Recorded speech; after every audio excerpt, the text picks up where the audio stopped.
भाई जो गुरु वचन पे डट गे, कट गे फंद 84 के।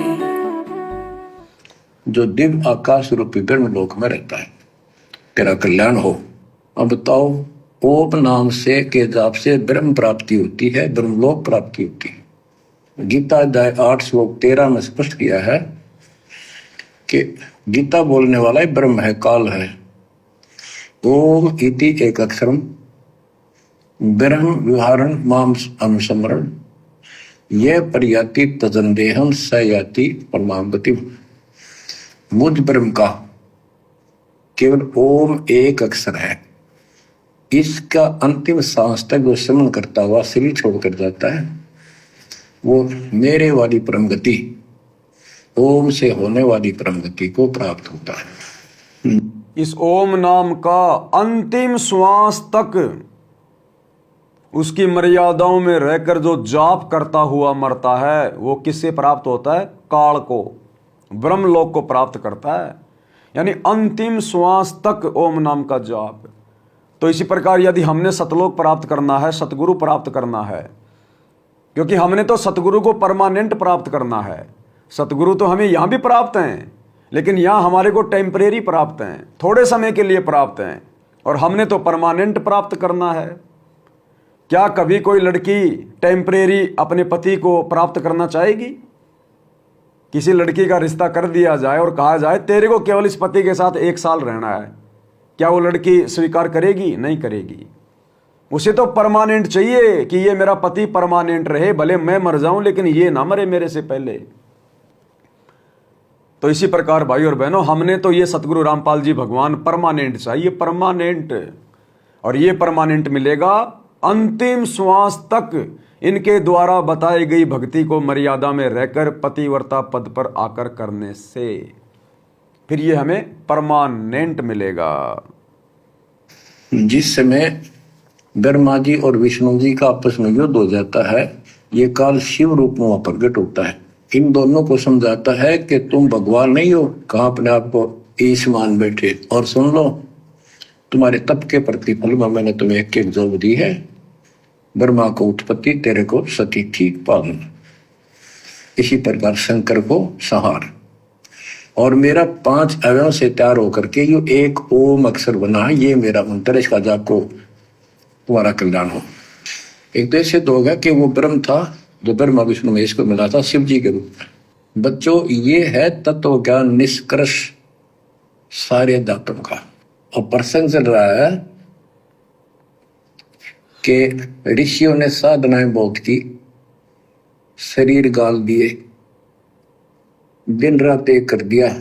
बच्चों, ओम नाम तो इन्होंने ले लिया वेद से, क्योंकि पहले वेद थे पुराण, इनके ऋषियों की रचना है, बाद की बात, इनका अनुभव होता गया, जिससे सुनी सुनाई दंत कथा इसमें लिखी थी, कुछ सच्ची कुछ झूठी, कुछ वेदों से कुछ अपना अनुभव। ये पुराणों का एक संग्रह है। उधर से देवी महापुराण 3 स्कंद में नारद जी अपने पिता ब्रह्मा जी से प्रश्न करते हैं, हे पिता, कृपा मेरा एक प्रश्न का शंका का समाधान करो, ये सृष्टि किसने रची, कैसे रचेगी? तो ब्रह्मा जी कहते हैं, बेटा नारद, इसका क्या उत्तर दो? जब मैं सचेत हुआ, होश में आया, मैं एक कमल के फूल पर बैठा था, और उस अगाध जल में और कुछ भी नहीं था, पानी ही पानी था। अब मैंने सोचा, यहां मैं कैसे उत्पन्न हो गया, मेरा जनक कौन है, मैं किसने पैदा किया? तो उसी समय आकाशवाणी हुई, बेटा तप करो, तप करो। मैंने 1000 वर्ष तक तप किया, फिर आकाशवाणी हुई, अब सृष्टि करो। गरीबदास जी ने 2 पंक्तियों में 1 चौपाई में सीधा स्पष्ट कर दिया है कि तपो तपो कर वाक्य सुनाया, सृष्टि रचो बल मेरी माया, लोक रचो बल मेरी माया। तो ओम जाप तो ऋषियों ने ले दिया वेदों से, और ब्रह्मा जी इनका फर्स्ट गाइड है, प्रथम गुरु है। इसी से वेद इन्होंने सीखे समझे हैं। ये इनके ब्राह्मणों का पिता है, जनक है, ऋषि। तो भाई और बहनों, ये ऋषियों जैसी गलती काल हमसे भी करवाएगा, क्योंकि इन ऋषियों से ये गलती किसने करवाई? काल ने करवाई। इन ऋषियों ने ओम नाम का जाप तो ले लिया वेदों से, और ये तप करने का ज्ञान ले लिया इन्होंने ब्रह्मा जी से, और ये खिचड़ी ज्ञान ले लिया उन्होंने, खिचड़ी ज्ञान। वेदों में तप करने का कहीं प्रावधान नहीं है, केवल ओम नाम जाप जपने का प्रावधान है। तो काल ने इन ऋषियों को भ्रमित कर दिया। इन ऋषियों ने ओम नाम का जाप तो ले लिया वेद पढ़ के, और ब्रह्मा जी से इन्होंने ले लिया तप, क्योंकि ब्रह्मा जी इनके फर्स्ट गुरु हैं। और खिचड़ी ज्ञान को ये लोग करने लग गए। अब दो नाव की सवारी करने वाला कैसे मंजिल पे पहुंचेगा? तो वर्तमान में हमारी परीक्षा का समय चल रहा है 2014 बरवाला कांड के बाद से, और आज वर्तमान कलयुग की बिचली पीढ़ी में आप और हम ऋषि हैं, ऋषि। अरे सतयुग त्रेता में भक्तों को ऋषि कहा जाता था, संत कहा जाता था, आज उनको भगत कहा जाता है। जैसे पहले राजा महाराजाओं को जहांपना, वजीरे आजम, बादशाह, आज प्रधानमंत्री कहा जाता है, प्राइम मिनिस्टर कहा जाता है। तो पहले भक्तों को ऋषि कहा जाता था, साधु संत महात्मा कहा जाता था, आज उनको भगत कहा जाता है। तो ये काल आज हम कलयुग की बिचली पीढ़ी वाले भक्तों से भी वही गलती करवाएगा जो इसने पहले ऋषियों से करवाई।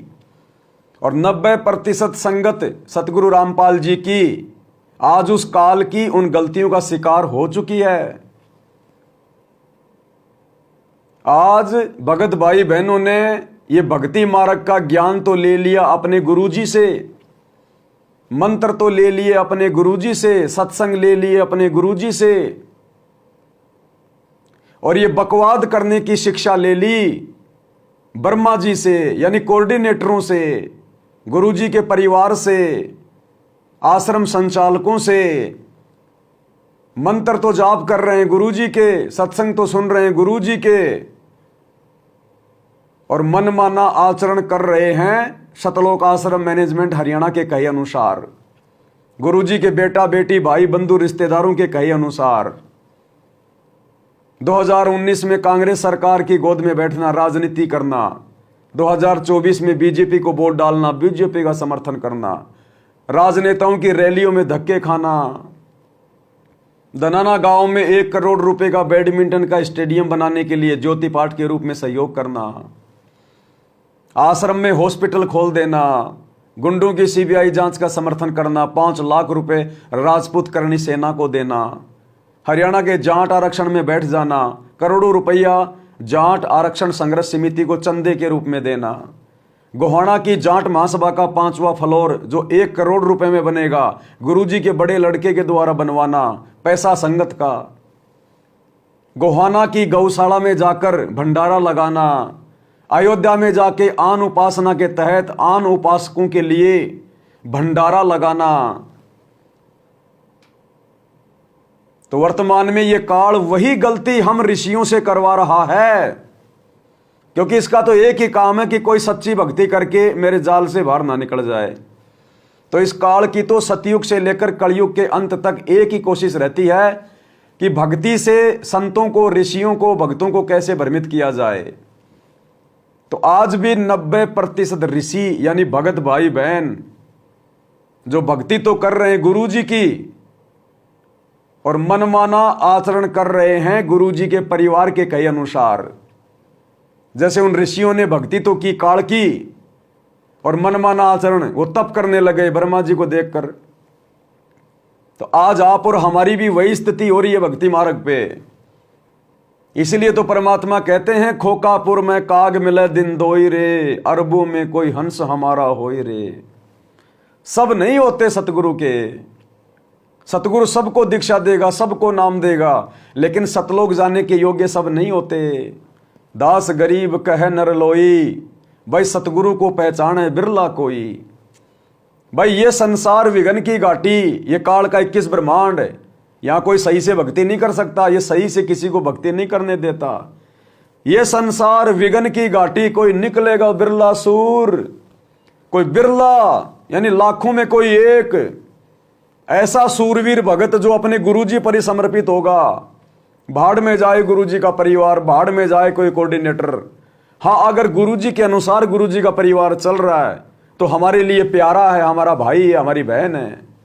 अगर गुरुजी के ज्ञान और मर्यादाओं के खिलाफ चल रहा है और हमें चलाने का प्रयास करेगा तो वो हमारा कुछ नहीं। जो गुरु बचन पे डट के कट गे फंद 84 के, कट गे फंद 84 के, कट गे फंद 84 के।